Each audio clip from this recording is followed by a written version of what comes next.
Dear student, welcome back to my YouTube channel learning zone. आज की video में class 8 की न्यू बुक उसकी रिव्यू एक्सरसाइज 1A को सॉल्व करेंगे। इससे पहले जितनी भी एक्सरसाइजेज हैं उनकी वीडियोस मैं ऑलरेडी अपलोड कर चुका हूं। वो क्लास 8 की मैथ की न्यू बुक की प्लेलिस्ट में सर्च कर सकते हैं।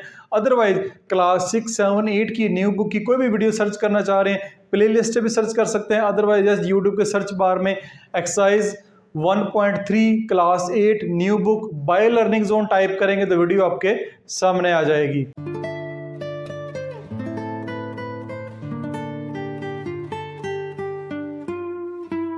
क्वेश्चन नंबर 2 की स्टेटमेंट की तरफ बढ़ते हैं। क्वेश्चन नंबर 2 है identify terminating, non terminating and recurring decimal fraction from the following. नीचे चार आपको क्वेश्चन दिए गए हैं, आपने आइडेंटिफाई करना है कौन सा टर्मिनेटिंग है, कौन सा नॉन टर्मिनेटिंग है और कौन सा रेकरिंग डेसिमल फ्रैक्शन है। तो कैसे पता चलेगा, इनको आप डिवाइड करके जो है पता लगा सकते हैं कि कौन सा जो टर्मिनेटिंग है, कौन सा नॉन टर्मिनेटिंग है, कौन सा रेकरिंग डेसिमल फ्रैक्शन है। तो सबसे पहले पार्ट 1 को करते हैं। 17 को आप अंदर रखें, 5 पे डिवाइड करें। 5 3 ज़र 15, 17 में से 5 जाएगा 2, ठीक है। पॉइंट लगाएं और फिर आप 0 लगा लें, इधर आ गया 0, ठीक है। 5 3 ज़र 15, 7 में से 5 गया 2 तो 0 लगाया। अब 5 4 ज़र 20, 5 4 ज़र 20, तो ये पूरा पूरा डिवाइड हो गया है, ये आपका पूरा पूरा डिवाइड हो गया है। तो ये वाला जो 17 और 5 है ये आपका टर्मिनेटिंग डेसिमल फ्रैक्शन कहलाएगा।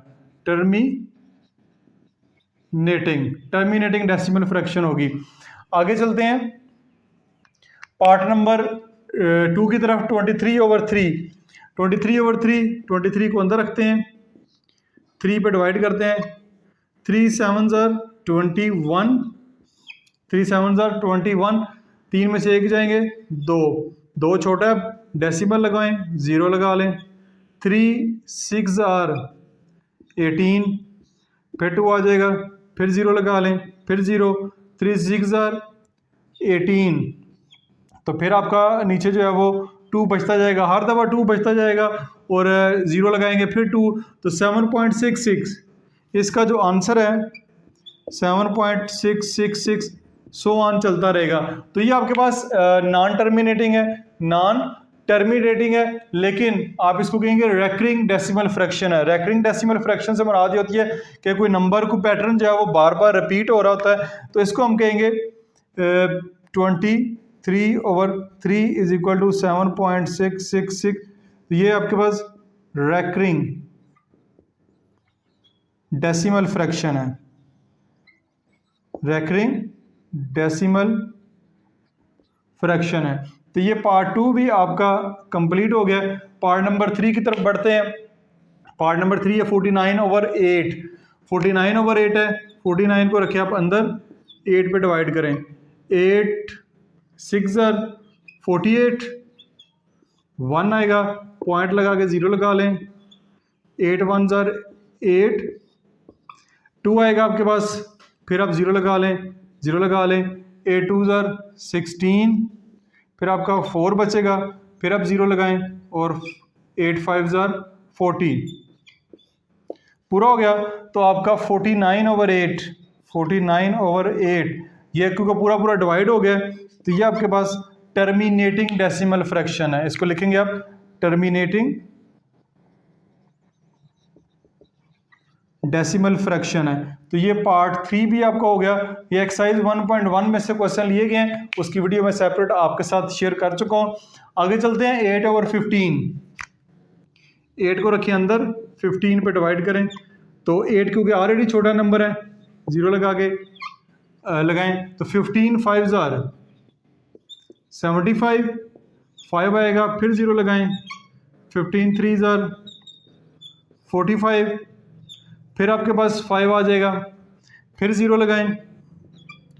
5 3 ज़र 15 3 ज़र 45, तो फिर 5 आ जाएगा और ये आगे कंटिन्यू रहेगा इस तरह 0.553। तो 0 ये भी आपके पास 8/15 is equal to 0.533 so on continue जा रहा है। तो ये भी आपके पास नॉन टर्मिनेटिंग भी है लेकिन रेकरिंग डेसिमल फ्रैक्शन है।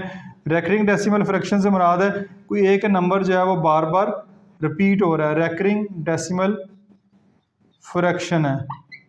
ठीक हो गया। तो आपका क्वेश्चन नंबर 2 के चारों पार्ट मैंने एक साथ शेयर कर दिए आपके साथ। इसका स्क्रीनशॉट लेना चाहें तो आप ले सकते हैं। 3 की तरफ चलते हैं। क्वेश्चन नंबर 3 है separate rational and irrational number. आपने ये बताना है रैशनल नंबर कौन से होते हैं, इरैशनल नंबर कौन से होते हैं। तो ऐसे नंबर जो फ्रैक्शन की फॉर्म में लिखे जा सकते हो उनको हम रैशनल नंबर बोलते हैं। पी ओवर क्यू की फॉर्म में, आप जानते हैं पी ओवर क्यू की फॉर्म में जो नंबर लिखे जा सकते हो वो रैशनल नंबर होते हैं। Where q not equal to 0, उनका जो डिनोमिनेटर है वो 0 नहीं होना चाहिए। तो पहला जो नंबर है ये वाला, ये आपके पास एक रैशनल नंबर है क्योंकि ये फ्रैक्शन की फॉर्म में लिखा हुआ है। ये भी रैशनल नंबर है क्योंकि ये भी फ्रैक्शन की फॉर्म में लिखा हुआ है। ठीक है, ये नंबर आपको डेसिमल फॉर्म में नजर आ रहा है लेकिन ये भी रैशनल नंबर है क्योंकि इसको भी हम फ्रैक्शन की फॉर्म में ऐसे लिख सकते हैं 1 2 3 4 5 6। ठीक है, इसको भी पॉइंट के नीचे 1 आगे जितने डिजिट उतने 0, तो ये फ्रैक्शन की फॉर्म में लिखा जा सकता है। तो ये भी आपके पास एक रैशनल नंबर है। ये वाला नंबर जो इरैशनल नंबर है, अब मैं पहले लिख लूँ इरैशनल नंबर। अब ये इरैशनल नंबर क्यों है, इसकी वजह क्या है। अब जो नंबर रैशनल नहीं होते हैं वो इरैशनल होते हैं। देखिए 21 का अगर आप स्क्वायर रूट फाइंड करेंगे, इसके नीचे आप कहेंगे कि आप बेशक 1 लिख लें लेकिन पी ओवर क्यू की फॉर्म में, और पी एंड क्यू जो है वो इंटीजर्स होने चाहिए, नेगेटिव पॉजिटिव नंबर होने चाहिए। तो ये आपका इंटीजर नहीं है, √21 एक ये एक सर्ड है, ये एक सर्ड है, ये एक इंटीजर नहीं है। इसका आंसर फाइंड करेंगे तो ये आपके पास आंसर कैलकुलेटर के ऊपर आएगा। तो यानी कि ये सो ऑन चलता जा रहा है, सो ऑन चलता जा रहा है। अगर आंसर किसी जगह स्टॉप हो जाए तो नीचे पॉइंट लगा के हम वो लगा सकते हैं, लेकिन ये आंसर क्योंकि चलता जा रहा है इसके लिए पॉइंट के नीचे 1 लगा के, पता नहीं कितने 0 लगाने हैं, तो ये फिर एक जो है इरैशनल नंबर बन जाएगा। ये आपका एक इरैशनल नंबर है, बाकी जो 3 जो है वो आपके रैशनल नंबर है। 4 की तरफ चलते हैं। क्वेश्चन नंबर 4 है identify the property of the real number used in the following. आपको नीचे 4 पार्ट दिए गए हैं, 4 पार्ट में बताना है कि कौन सी प्रॉपर्टी यूज हुई है। पार्ट 1 में आपको 25 7 5 3 नंबर नजर आ रहे हैं, 3 नंबर की एडिशन हो रही है। तो पहले 7 और 5 ऐड हो रहे हैं, बाद में 25 ऐड होगा, इधर 25 और 7 ऐड होगा, बाद में 5 ऐड होगा।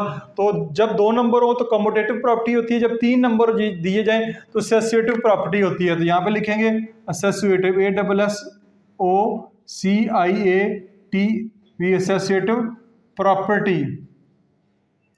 अब associative property with respect to addition है, विद रिस्पेक्ट टू एडिशन है क्योंकि ऐड हो रहे हैं। मल्टीप्लिकेशन की भी प्रॉपर्टी होती है विद रिस्पेक्ट टू, WRT से मुराद है विद रिस्पेक्ट टू एडिशन। यहाँ पे आप लिख दें एडिशन। नंबर 2 पे देखते हैं 17 में एक ऐसा नंबर ऐड करना है जो जवाब जो है वो 0 लेकर आए। तो ये आपके पास एडिटिव इनवर्स प्रॉपर्टी कहलाती है, एडिटिव इनवर्स प्रॉपर्टी। इससे मुराद ये किसी भी नंबर में एक ऐसा नंबर ऐड करें जो जवाब जो है वो 0 लेकर आए, तो ये एडिटिव इनवर्स प्रॉपर्टी कहलाती है। हर नंबर का एक एडिटिव इनवर्स होता है। नंबर 3 पे देखते हैं किसी भी रियल नंबर में 0 अगर ऐड किया जाए तो उसके 0 ऐड करने से कोई आंसर पे फर्क नहीं पड़ता, वही रियल नंबर जो है वो जवाब आ जाता है। तो ये कहलाएगा additive identity property, additive identity, additive identity property. ये नहीं वाहिद 0 एक नंबर है जो किसी भी नंबर में ऐड किया जाए तो उससे आंसर में कोई फर्क नहीं पड़ता, तो ये एडिटिव आइडेंटिटी प्रॉपर्टी कहलाएगी। अब यहाँ पे देखें 2 नंबर दिए गए हैं, 2 नंबर जब भी दिए जाएंगे वो कम्यूटेटिव प्रॉपर्टी होगी। तो यहाँ पे लिखेंगे commutative property with respect to multiplication. Addition की प्रॉपर्टी भी है लेकिन यहाँ पे ये मल्टीप्लिकेशन की है, तो WRT with respect to multiplication. तो ये मैंने जो क्वेश्चन नंबर 4 है वो भी कंप्लीट आपके साथ शेयर कर दिया। क्वेश्चन नंबर 5 की तरफ चलते हैं। क्वेश्चन नंबर 5 क्या रहा है, round the following to the given degree of accuracy. इनको अपने राउंड ऑफ करना है, जो डिग्री ऑफ एक्यूरेसी आपको गिवन है हर क्वेश्चन के सामने। सबसे पहले 4S पॉइंट F से मुराद है 4 सिग्निफिकेंट फिगर। 4 सिग्निफिकेंट फिगर यानी 1 2 3 4 यहाँ तक आपने इसको राउंड ऑफ करना है। तो राउंड ऑफ के बाद अगला नंबर कौन सा है, 3। इस नंबर को पहले लिख लें 598। तो ये 3 5 से छोटा है तो इस 2 में कोई फर्क नहीं आएगा, ये वैसे का वैसे ही आएगा। ठीक हो गया। तो यानी अगर 5 या 5 से बड़ा हो तो इसमें एक नंबर का इजाफा करते हैं, तो 35 की जगह 2 0 आप लिख दें। ठीक है, तो 4 सिग्निफिकेंट फिगर तक ये राउंड ऑफ हो गया है। पार्ट 2 की तरफ चलते हैं। 3 सिग्निफिकेंट फिगर तक राउंड ऑफ करना है, तो 3 सिग्निफिकेंट डेसिमल के बाद ये 2 0 आप नहीं गिनेंगे, 1 2 3 ये है, यहाँ तक आपने इसको राउंड ऑफ करना है। इसको लिखेंगे 0.0028।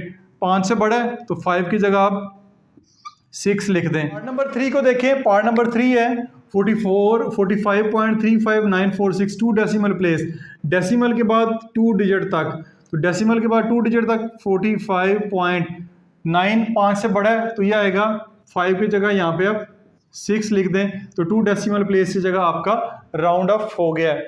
पार्ट नंबर 4 में 25/8 लिखा हुआ है, तो इसको जब डिवाइड करेंगे तो आपके पास 3.125 आएगा।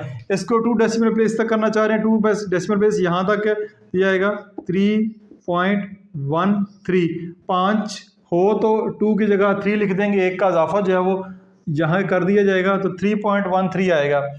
नंबर 5 पे देखें 15/7, इसको मैंने डिवाइड करके इसका आंसर लिखा हुआ है 2 डेसिमल प्लेस, यानी यहाँ तक इसको करना चाहते हैं, ये आपके पास आएगा 2.14, क्योंकि 2 जो 5 से छोटा है तो इसको वैसे का वैसे 2.14 ही लिख देंगे। पार्ट नंबर 6 4 सिग्निफिकेंट फिगर तक 1 2 3 4 यहाँ तक आपने इसको राउंड ऑफ करना है, यह आएगा 0.07895 ही आएगा। अब पॉइंट के बाद यहाँ पे 0 लिखना है तो लगा लें, वरना इसकी ज़रूरत नहीं है, ना भी लगाएं, ज़रूरत नहीं। डेसिमल ना हो तो फिर आपने 2 0 लाजमी डालने हैं, अगर डेसिमल के बाद की राउंड ऑफ कर रहे हैं तो फिर 0 ना भी लगाएं तो खैर है। तो ये आपका क्वेश्चन नंबर जो 5 है वो भी कंप्लीट हो गया। क्वेश्चन नंबर 6 की तरफ चलते हैं। क्वेश्चन नंबर 6 है Javeria bought 25.75 metre of cloth and Salma bought 78.28 metre cloth. Javeria ने 25.75 कपड़ा खरीदा है और सलमा ने 78.82 मीटर कपड़ा जो है वो खरीदा है। Find the total length of the cloth, total जो लेंथ है क्लॉथ की वो फाइंड करनी है और अपने आंसर को 3 सिग्निफिकेंट फिगर और 1 डेसिमल प्लेस तक राउंड ऑफ भी करना है। तो जो डाटा गिवन है उसमें लिखते हैं टोटल क्लॉथ जवेरिया बाट वो कितने 25.75 मीटर। अच्छा, सलमा ने कितना खरीदा है, टोटल क्लॉथ सलमा बाट वो है 78.28 मीटर। तो टोटल क्लॉथ बात करें, find the total length of cloth, total length of cloth कितनी बनेगी 25.75 प्लस 78.28, दोनों को ऐड करें 25.75 78.28 13 3 1 7 2 9 1 10 0 8 5 13 और 1 14 1 9 1 10। टोटल जो लेंथ बनती है 104.03 मीटर बनती है। ठीक हो गया। इसको अब राउंड ऑफ करना है 3 सिग्निफिकेंट फिगर तक, 3 सिग्निफिकेंट फिगर तक राउंड ऑफ करना है। तो 3 सिग्निफिकेंट फिगर तक करेंगे 104.03 104 तो 0.03 यहाँ तक आपने इसको राउंड ऑफ करना है। तो पॉइंट के बाद अगला डिजिट क्या है 0, तो इसका जो आंसर होगा वो 104 मीटर ही होगा। पार्ट 2 में देखें, पार्ट 2 में कह रहा है 1 डेसिमल प्लेस तक 104.03 1 डेसिमल प्लेस तक करना है। तो 1 डेसिमल प्लेस आपकी कितनी बनती है ये, इसके बाद अगला नंबर क्या है 3, तो इससे कोई फ़र्क नहीं पड़ता 104.0 मीटर जो है वो बनेगा, क्योंकि ये 5 से छोटा है। तो ये आपका क्वेश्चन नंबर 6 भी कंप्लीट हो गया। 7 की तरफ चलते हैं। क्वेश्चन नंबर 7 है the cost of 10 kg rice is ₹1557, यानी 10 किलो जो राइस है उसकी कीमत 1557 रुपये है। The cost of 15 kg sugar, 15 kilo चीनी की कीमत ये है। तो what will be the cost of both the item, दोनों आइटम की इकट्ठी कीमत भी बतानी है और अपने आंसर को राउंड ऑफ करना है अप टू 2 सिग्निफिकेंट फिगर तक। तो लिखेंगे cost of 10 kg rice is rupees 1557. Cost of 15 kg sugar is कितनी है? Rupees 1278. Cost of both atoms कितनी बनेगी? 1557 प्लस 1278, इन दोनों को ऐड करें. 1557 1278, ये आपके पास आएगा 8 और 7 15, 1 12 और 1 13, 1 5 तो 7 और 1 8 और 2 2835 रुपीज़. ये तो दोनों की होगी. अब दूसरी बात यह कि also round the answer up to 2 significant figure. 2 significant figure यहाँ तक, ठीक है. इसके बाद वाले नंबर नहीं चाहिए. तो ये 3 5 से छोटा है तो 28 ही रहेगा, आगे 2 0 लगा दें. तो ये अप टू 2 सिग्निफिकेंट फिगर भी आपका आंसर जो है वो राउंड ऑफ हो गया है. तो इसी के साथ ही क्वेश्चन नंबर 7 तक आज की वीडियो में हमने क्वेश्चन सॉल्व किए हैं. उम्मीद आपको क्वेश्चन अच्छे तरीके से समझ आए होंगे. किसी किस्म का क्वेश्चन हो कमेंट्स बॉक्स में पूछ सकते हैं, मैं कोशिश करूंगा कि उसको जल्द अज जल्द रिप्लाई करूं. इसके अलावा क्लास 7 भी किसी भी क्लास 6 7 8 की किसी भी एक्सरसाइज की वीडियो चाह रहे हैं तो उसका मुझे जल्द अज जल्द कमेंट्स करें, उसकी वीडियो मैं जल्द अज जल्द अपलोड करूंगा. This is Masood Mubashar signing out.